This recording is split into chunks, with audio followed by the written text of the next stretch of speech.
Hello, everyone. Welcome back to Classic Comics. So, as I'm sure you're aware, the new Superman trailer or teaser trailer has been released earlier today. Now, I did watch it this morning. I didn't have time to do a video then, so I've watched it a couple of times now. And I thought I would just go through it and kind of give some thoughts on it because I'm sure you've all seen the video or seen the trailer all the way through. So you know what it's looks like and what's in it. But I did want to give some thoughts, so I'll kind of stop and start this thing as it goes. Now, as we start here, it's in this kind of Arctic environment, and we see Superman come in and crash in the snow.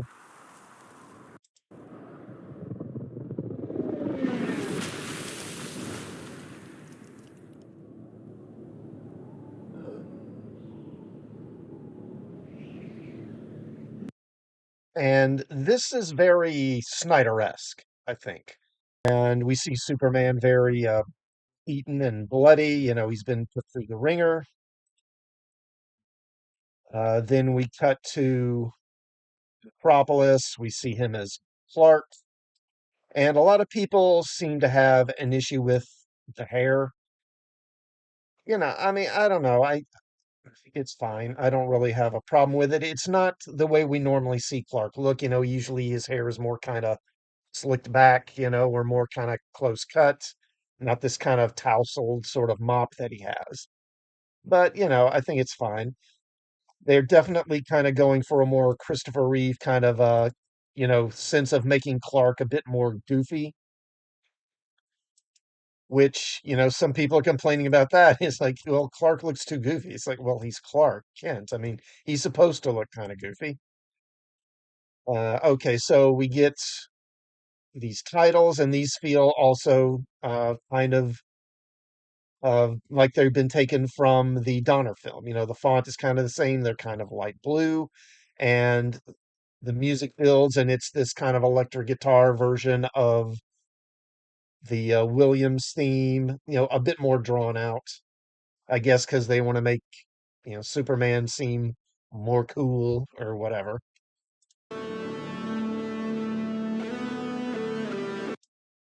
Okay, so we see Rachel Brosnahan as Lois here at the Daily Planet.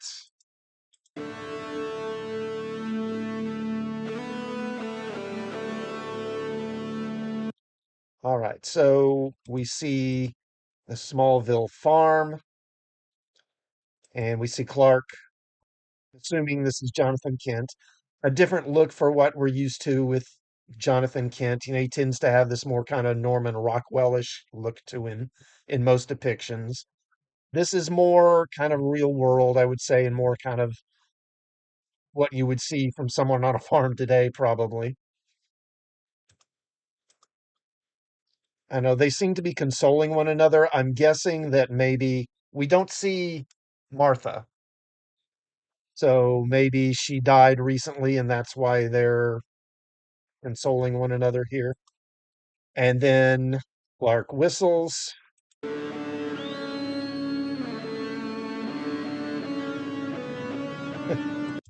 and we see Crypto come running in here.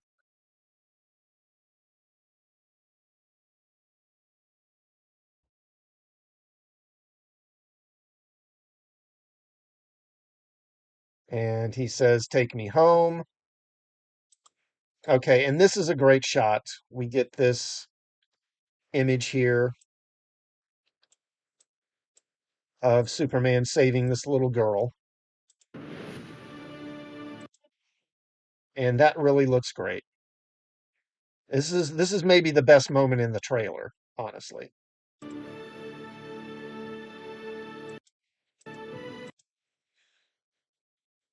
All right, here we get a shot of Luthor, Luthor Core.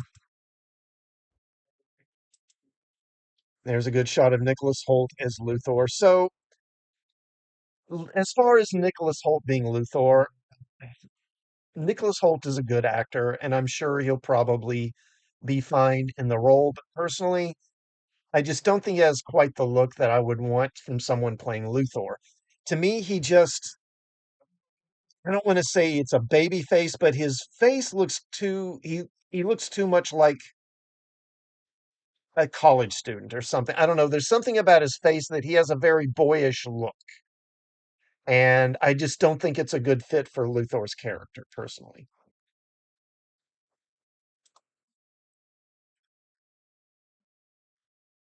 Okay, so we get this little boy in this developing country. I think there's a news report. It says it's Moravia or Baravia or whatever, a fictional country, obviously. And he raises this flag and calls out for Superman.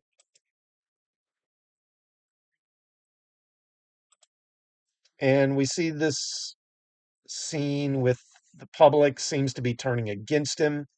He's been through a battle of some kind. Okay. Now we see him in this building here, Stag Industries. So Stag is Simon Stag, who is a kind of a villain. He's basically dime store Luthor, really. And he's the main enemy for Metamorpho, who is another DC hero, who we're going to see later in the trailer. And then, boy, and then Nathan Fillion shows up, and also Hawk Girl. Nathan Fillion as Guy Gardner. Um, mm, it's doesn't look too good. This looks bad. The costume is bad, and I just don't think Fillion's the right guy to play Guy Gardner. What I don't understand, this drives me nuts because for years people have been fan casting Nathan Fillion as Hal Jordan ever since he was on Firefly, pretty much. And when they cast him as Guy Gardner, I was like, well, okay, I mean, if you're not going to do Hal, then I guess, sure, Guy Gardner. But then they turn around and they do this Lantern show and they cast Hal Jordan. And not only that, but it's an older Hal Jordan. So I'm like, well, if you're going to do an older Hal Jordan anyway, why not have Nathan Fillion do that and get somebody else for this? It's so frustrating. Okay, here we get a look at Hawk Girl. You know, um, whatever. I believe that the actress playing her is Isabella Merced, I think is her name. And it's the costume really isn't quite right, but it's going to be a small part. I just, whatever. I'm not really going to worry about it. All right, we see Superman fighting this giant creature. I don't recognize this from the comics. If it's from the comics, it's probably from some old 50s comic that I never was able to read. I just don't recognize it. And here we see them kissing. There's several shots of them kissing in this. Okay, now this is one of the more interesting shots. So this is obviously in the Fortress of Solitude. And Superman, he seems very upset about this robot that's very severely damaged. I'm guessing that this is one of the robot sort of caretakers that he has in the fortress that serve him. Okay, so here's Metamorpho, and I'm pretty sure it's Metamorpho because here you see his shoulder is kind of purple on one side and orange on the other, and that's Metamorpho. That's how he looks. Crypto dragging him again. Okay, so here we see a figure dressed all in black. I'm guessing that this is Ultraman. And if you'll recall, we saw some leaked images of a figure on the set of the movie who's dressed completely in black, even with his face covered, and had a big U on his chest. Now, there were there was a leak from the plot, and if you haven't heard it or don't know, this is spoilery stuff, so you may want to get out now and not hear this, or at least mute your TV or your TV, or at least mute your computer for the next minute or two. So I'll give you a warning. Spoilers in three, two, one. So The plot, the basic plot of the film is that Luthor creates a clone of Superman, which he calls Ultraman. And the clone's an evil Superman, and so he sends it to destroy Superman. Pretty simple stuff. And that's who this is, presumably. And on the surface of it, that's fine. It's a pretty simple superhero story. Superman's fought plenty of evil duplicates. That's not a problem. But the thing is, I mean, it's one thing when you're doing comic books and you've got to fill 12 issues every year. Plus, Superman has multiple series. He's always had at least two series, pretty much, and sometimes three or even four a month, every week, every month, right? And so to fill all that, if you got to keep going back to the duplicate trope, that's one thing. But when you're doing movies and you're doing one or two movies every decade, to keep going back to the same story again, I don't know. It just feels like, couldn't you do something more? Because what was Superman 3? Oh, some kryptonite causes Superman to split into a good and a bad Superman, and then Superman fights his evil duplicate. What's Superman 4? It's the same damn plot. Luthor creates an evil clone of Superman. And now we're getting that again, and it's just like, couldn't you come up with something a little more clever?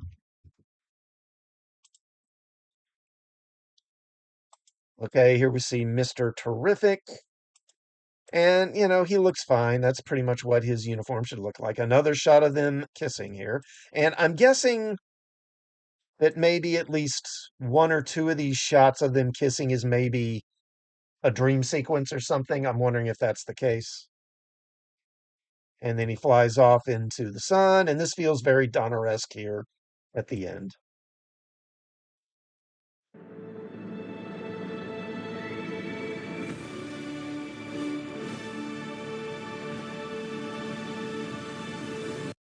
Okay. So overall, my feeling on the trailer is it's mixed. We don't really get much of a strong sense of the story, although again, the plot is pretty much leaked, so we kind of know what's coming. I've noticed a lot of people complaining that he doesn't smile. I mean, I don't know that it's necessarily a requirement that Superman's all happy and smiley all the time. I'm sure he'll probably smile in the movie. I'll wait at least for the main trailer, which I'm assuming we're probably going to get during the Super Bowl. And wait till then at least to really get a firm feeling or make a firm judgment about this. I don't feel like I have enough to go on yet. But overall, I did kinda like it. I do feel like they're at least trying for the right feeling. I don't know if they entirely get it, but I do think for the most part it's pretty good. Now, let me talk about the costume for a minute, because this is one thing that's really the more I think about it, the more it bugs me. So, it's not that I hate his costume so much.